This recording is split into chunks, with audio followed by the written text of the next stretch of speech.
Et salut à tous, nouvelle vidéo sur ma chaîne YouTube.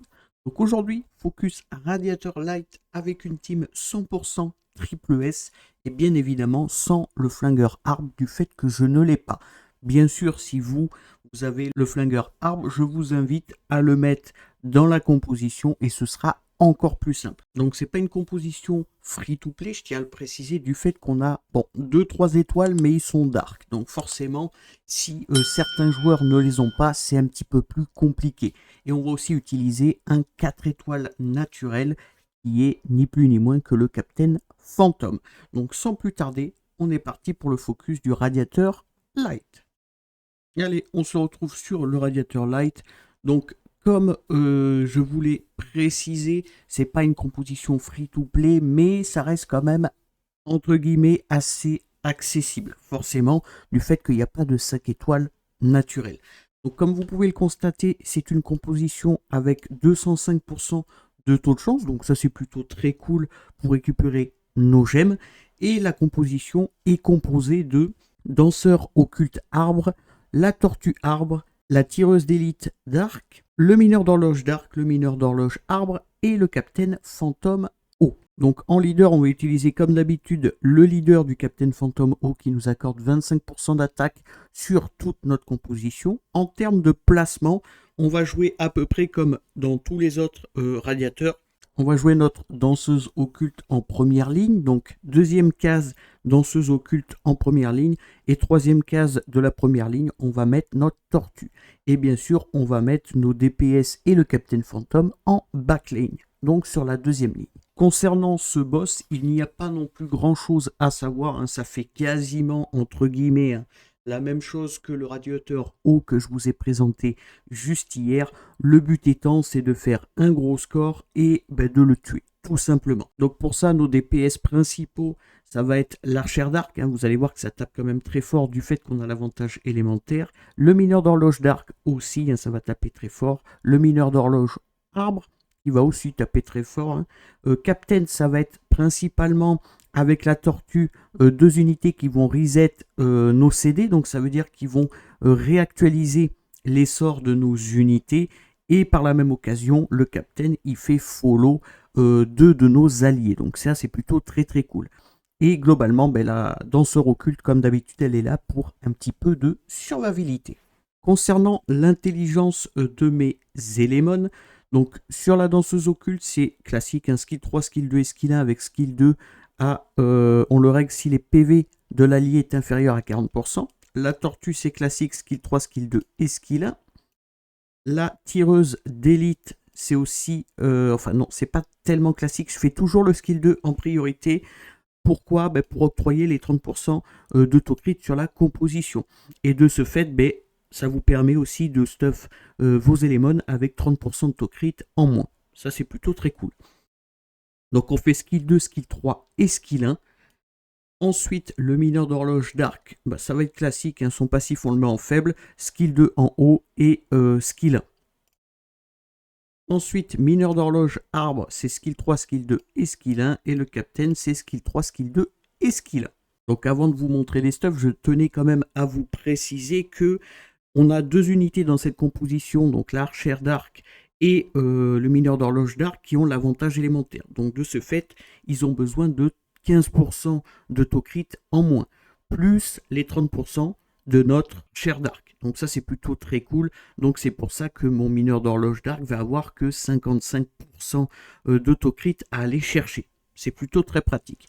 Donc en termes de stuff, la danseuse occulte, c'est le même stuff que sur le radiateur haut, donc triple 7 inspiré, avec globalement beaucoup de taux de chance, un petit peu de vitesse et de la tankiness, donc PV, défense.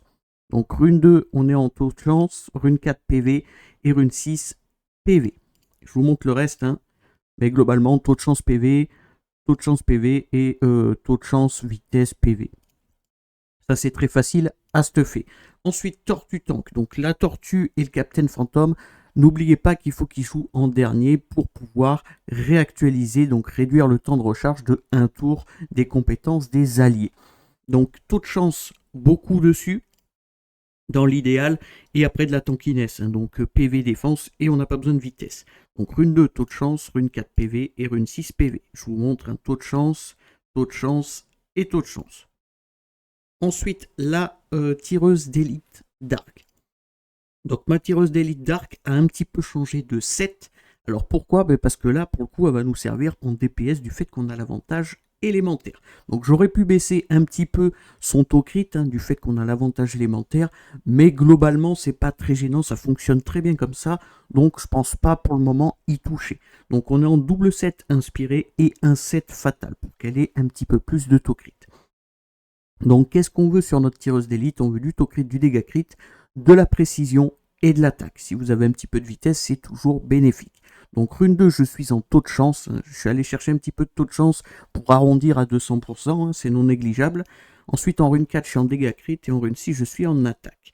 Et là, je vais chercher taux crit, dégâts crit, attaque, précision, quasiment partout avec un petit peu de vitesse. Ensuite, notre mineur d'horloge d'arc. Donc là, c'est le même stuff que j'avais sur mon mineur d'horloge arbre, mais quand on était sur le radiateur haut, tout simplement. Donc il va être en double 7 puissant et un 7 fatal. Et là, on va aller chercher 55 d'autocrit. C'est le maximum qu'il faut. Et globalement, on va aller chercher aussi du dégât crit. Donc moi j'ai 55 d'autocrit, c'est parfait, et 203 de dégâts crit. On va aller chercher un peu de vitesse du fait qu'il tape en fonction de sa vitesse et beaucoup d'attaque. Donc là il y a les 7 inspirés, hein, qui sont pris dedans. Donc je vous montre quand même, hein, je suis à plus 1398 et les 7 inspirés m'octroient 950 d'attaque supplémentaire. Donc ça c'est plutôt très cool. Donc globalement on va être en rune 2 en vitesse, rune 4 DCC, donc dégâts crit, et rune 6 attaque %. Et là, on va aller chercher taux crit, dégâts crit, attaque, vitesse PV, quasiment partout, avec un petit peu de taux de chance si vous pouvez vous permettre d'aller en chercher. Ensuite, on a notre mineur d'horloge arbre. Donc lui, il va être en 7, il a juste un 7 fatal. Et globalement, on veut qu'il ait 70% de taux crit du fait que notre archer nous octroie 30% de taux crit. Donc il sera capé à 100%. Donc on veut 70% de taux crit, je suis à 74, c'est parfait. Du dégât crit, je suis à 183%. Plus vous en avez, mieux c'est, plus vous tapez forcément. Un peu de vitesse, du fait que lui aussi, il va taper en fonction de sa vitesse. Et encore une fois, beaucoup d'attaque. Donc rune 2, vitesse, rune 4, dégâts crit, et rune 6, attaque %. Donc que ce soit le light ou le dark, ça va se stuffer quasiment pareil, sauf que le dark, on n'a pas besoin d'autant de taux crit, tout simplement. Donc je vous montre le reste, hein, mais globalement, c'est pas très compliqué à aller chercher en termes de statistiques. Et enfin, notre Captain Phantom, on va le mettre en triple 7 inspiré. Qu'est-ce qu'on veut sur lui? Juste du taux de chance avec un peu de tankiness. On veut surtout pas de vitesse, je le précise encore une fois. Donc un peu de tankiness et du taux de chance. Donc rune 2 taux de chance, rune 4 PV et rune 6 défense. Je vous montre, hein, je suis allé chercher du taux de chance normalement sur quasiment toutes les pièces. Donc maintenant que je vous ai présenté la composition, l'intelligence pour le mode automatique et les stuffs des éléments, on va se lancer un petit run pour que je vous montre comment fonctionne la composition. Et enfin, je vous afficherai comme hier un petit screen d'une x10. Avant de commencer, petite précision, donc tous les éléments 3 étoiles vont être skill up. Ça c'est très facile à faire, hein, on va pas se mentir, je vous montre au passage comme ça. Vous avez l'info, mais il y a quelque chose à prendre en compte de très très important dans cette composition. Si votre Captain Phantom n'a pas son skill 3 de skill up, vous n'allez pas passer. Donc pourquoi? Tout simplement parce que arrivé sur la barre rouge, donc la dernière barre du boss, vous n'allez pas infliger assez de dégâts et il va tuer toute votre composition. Donc ce sort-là, le sort 3 du Captain Phantom haut, est obligatoirement obligé d'être skill up, tout simplement. Donc maintenant que vous avez toutes ces infos, on est parti pour un petit run. Donc notre mineur d'horloge d'arc normalement commence, hein, c'est vraiment lui qui a le plus de vitesse, voilà, parfait. Donc il n'a pas crit, ce qui est totalement normal, hein, la tireuse d'élite ne l'a pas encore buffé en taux crit pour qu'il soit capé à 100%, mais vous allez voir, c'est plutôt très très efficace. Normalement ça tape très très fort. Et vous allez voir aussi que notre tireuse d'élite, voilà, elle va poser le break def et la marque. Et après, vous allez voir, ça tape aussi très très fort. Tireuse d'élite dark sur l'avantage élémentaire, pardon, ça tape vraiment extrêmement fort, hein. Vous allez pouvoir le constater juste après. quand elle ne fera pas follow les alliés. Voilà, 206 000 pour le mineur d'arc. Et le mineur d'arc, l'avantage, c'est qu'il joue énormément de fois. Pourquoi? Voilà, 321 000. Hein. Elle a tapé la tireuse d'élite d'arc, hein, pour vous dire à quel point ça tape très fort.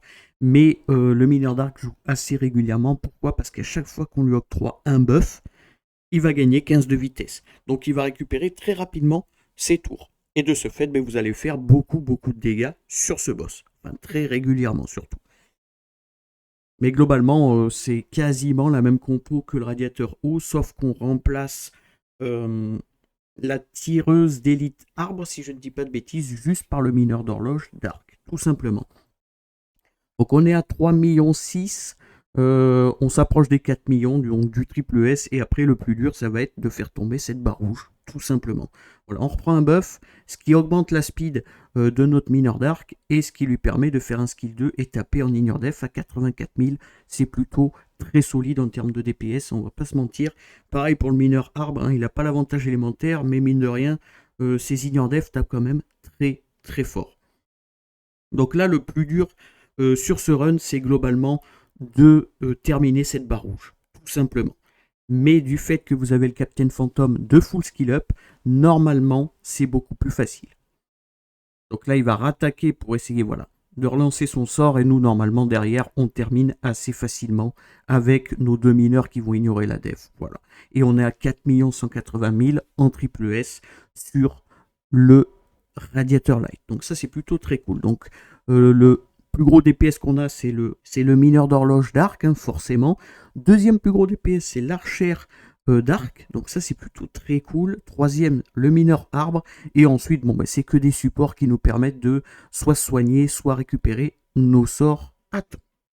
Donc voilà pour cette vidéo concernant le Radiator Light en 100% triple S et sans le flingueur arbre. Donc forcément, si vous avez le flingueur arbre, vous enlevez votre mineur d'horloge arbre, vous mettez le flingueur et vous allez faire du 6 millions très facilement. Donc ça, c'est plutôt très cool. A contrario, c'est vrai qu'il vous faudra quand même la tireuse d'élite d'arc et le mineur d'horloge d'arc si vous voulez quand même optimiser et faire de bons dégâts sur ce boss. Donc voilà pour cette vidéo. Comme d'habitude, si la vidéo vous a plu, n'hésitez pas à la commenter et à la liker. Si vous voulez des astuces ou des conseils, n'hésitez pas à rejoindre mon Discord. Le lien est en description. Ou bien me contacter via Discord, j'y répondrai avec joie. Pensez à vous abonner, c'est très important, à liker, à partager et à commenter. Et sur ce, je vous remercie et à plus.